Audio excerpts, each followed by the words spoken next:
Rod Finer is an attorney with Coker & Finer.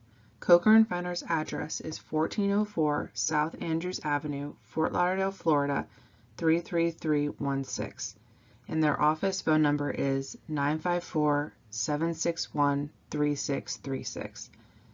Mr. Finer's email address is rafeiner@coker-finer.com. The Town of Davie's Planning and Zoning Division contact for this project is Sylvia Mint. Her address is Planning and Zoning Division, Town of Davie, 8800 Southwest 36th Street, Davie, Florida 33328. And her phone number and email address are 954-797-1069 and smyint@davie-fl.gov. This is a public participation presentation for both a site plan and 2 variances for the Octane factory. The site plan application number is SP23-035 and the variance application numbers are V23-035 and V23-036. The application numbers for these requests are set forth on the current slide. Should you wish to comment on this presentation or should you have any questions about this matter, please contact either Mr. Finer or Ms. Mint directly at the information shown. The Town of Davie mandates that comments on this video are not to be allowed to be posted, and as a result, such activity has been blocked. Mr. Finer represents the Octane Factory, LLC. This company is the owner of several adjacent parcels of property located on Davie Road Extension between Northwest 75th Terrace at Northwest 75th Avenue. The owners of the Octane Factory, LLC are Sydney Salter and Gino Blanc. This is an aerial in which the properties which are a part of the proposed development are highlighted. The property is currently vacant. The owner of the property plans on developing the property with a 3,000 square foot sit-down restaurant.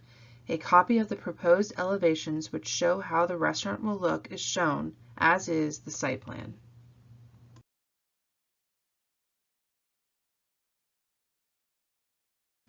Access to the site will primarily be from Northwest 75th Terrace, and there is an additional access point at the rear of the site. There is also a covered area at the entrance to the restaurant.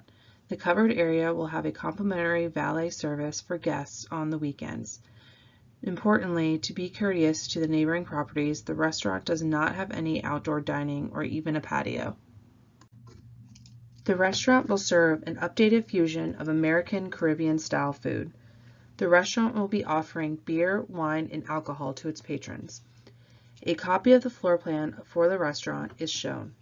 The bar area that is shown on the floor plan is accessory to the restaurant, and patrons of the restaurant will be able to order food at the bar if they so choose.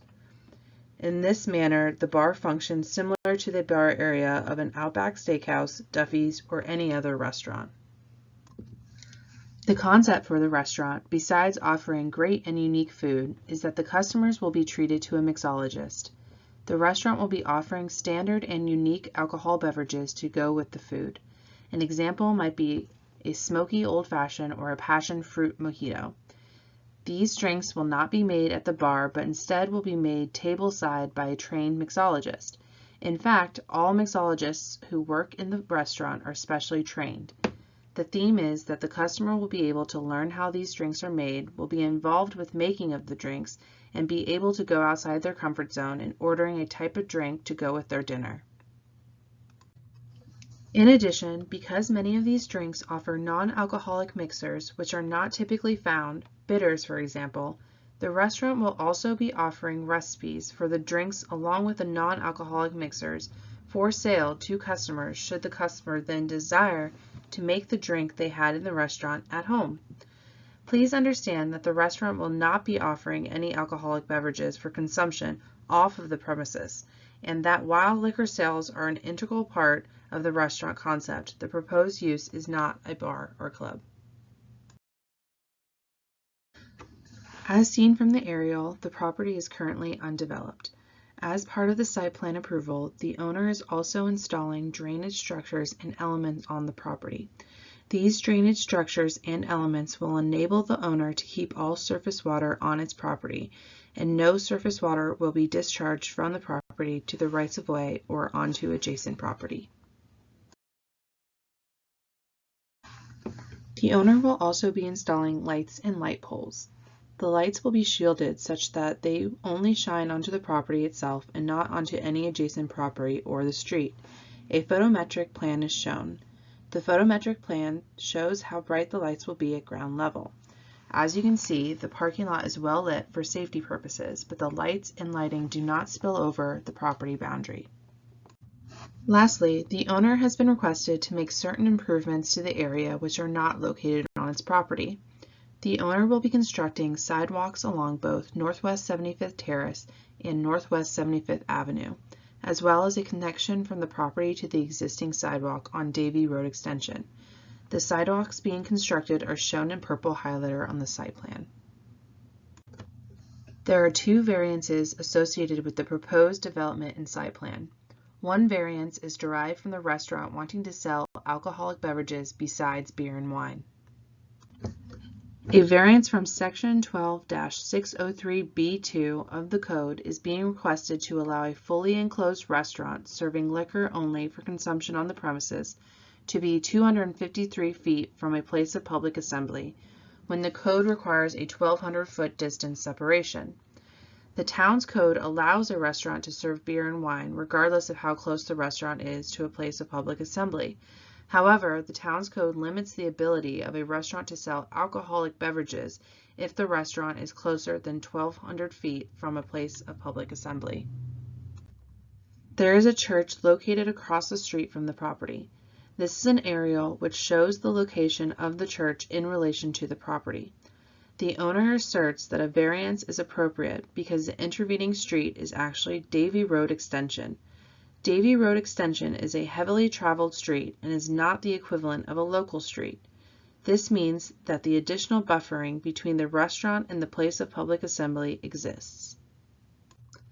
The variance is also required because the restaurant is a unique concept that relies on liquor sales as part of its concept to succeed. The sale of alcoholic beverages will also not be in conflict with the place of public assembly because, as mentioned, the restaurant does not have any outdoor dining or patio, and therefore all consumption of alcohol will take place completely indoors. Lastly, the owner notes that it has not requested any approval for extended hours of alcohol sales. The other variance relates to the size of the buffer along Davie Road Extension. A variance is being requested from Section 12-111D5A of the Code in order to allow a 10-foot landscape buffer along Davie Road Extension when the Code requires a 20-foot landscape buffer for properties adjacent to an arterial or collector street. A diagram showing the variance is depicted.